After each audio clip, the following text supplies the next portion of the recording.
Welcome back to MindHack, where we dig deep into the minds of history's most brilliant philosophers to unlock life-changing insights.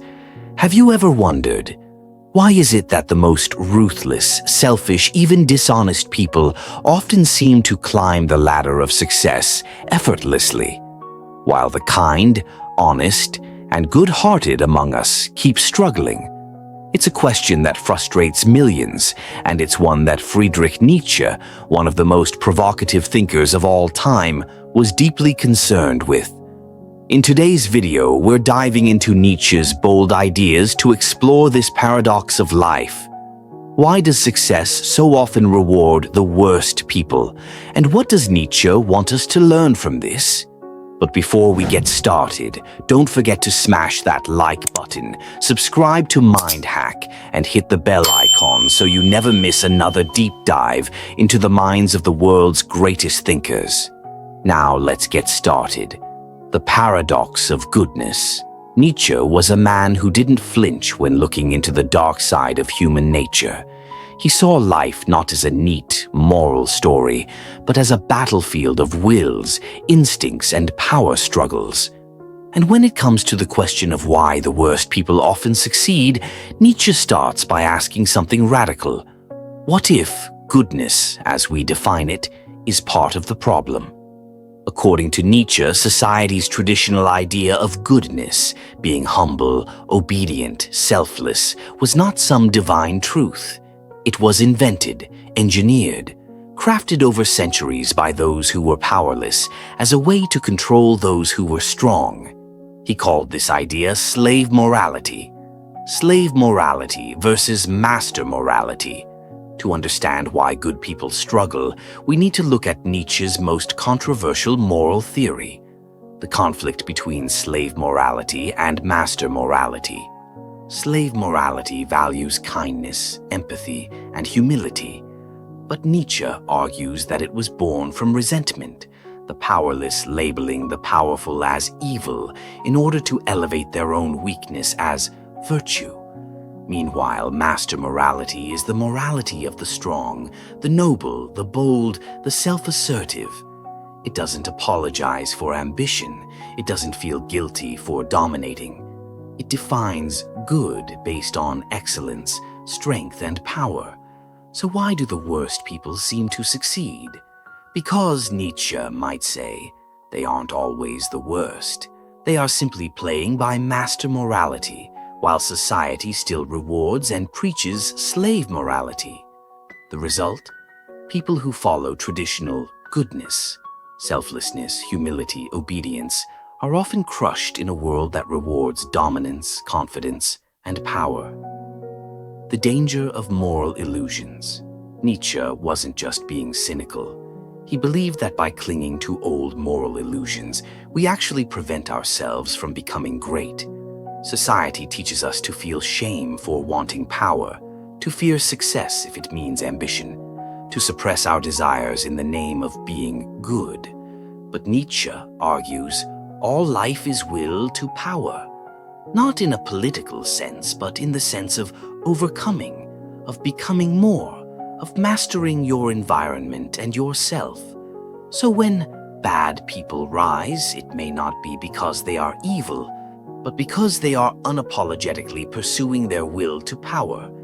Meanwhile, good people may struggle because they've internalized rules designed to weaken them.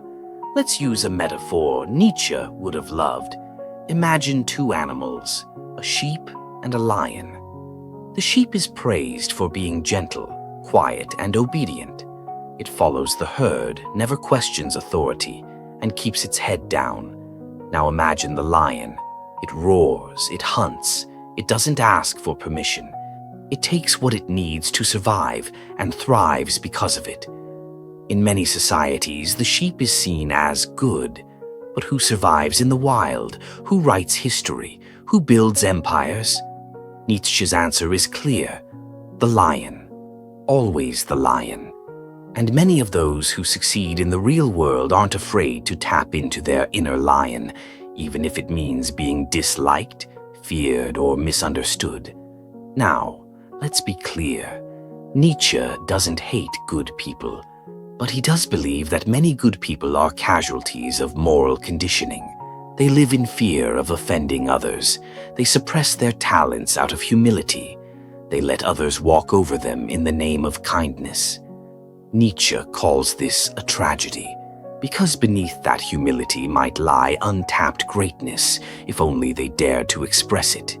He warns that goodness without strength is not virtue, it's submission, it's defeat, it's a life unlived. So, what's the takeaway? Should we all become ruthless, power-hungry tyrants? Absolutely not. Nietzsche's message is not be bad to succeed. It's don't confuse weakness for virtue. Real greatness, according to Nietzsche, comes from integrating strength and goodness, from becoming the kind of person who chooses compassion out of strength, not out of fear. He wanted us to become what he called the Übermensch, the overman, or superhuman. This is someone who creates their own values, who rises above herd morality, and who lives with boldness, creativity, and authenticity. And guess what? That's not easy. That's why many of the good-hearted struggle. Because true power demands courage, self-awareness, and a willingness to face the chaos within. Now let's bring this into today's world. Look around. Social media influencers, corporate leaders, politicians.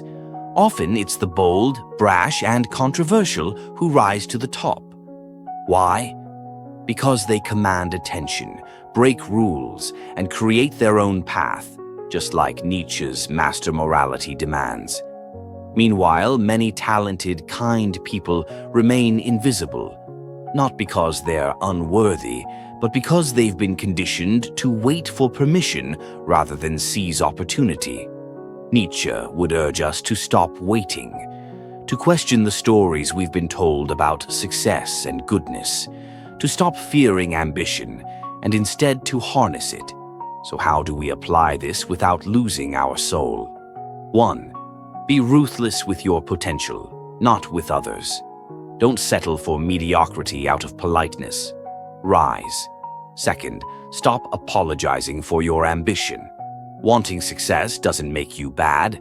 Pretending you don't want it might make you weak. 3rd challenge, inherited morals. Ask yourself, is this value helping me grow or keeping me small? 4. Forge your own path. Nietzsche believed in becoming who you truly are, not who society tells you to be. Remember, it's possible to be powerful and ethical, strong and compassionate, bold and kind. You don't have to choose between being a lion or a sheep. You can be a lion with a conscience. So, the next time you see someone bad, winning at life, don't just judge them.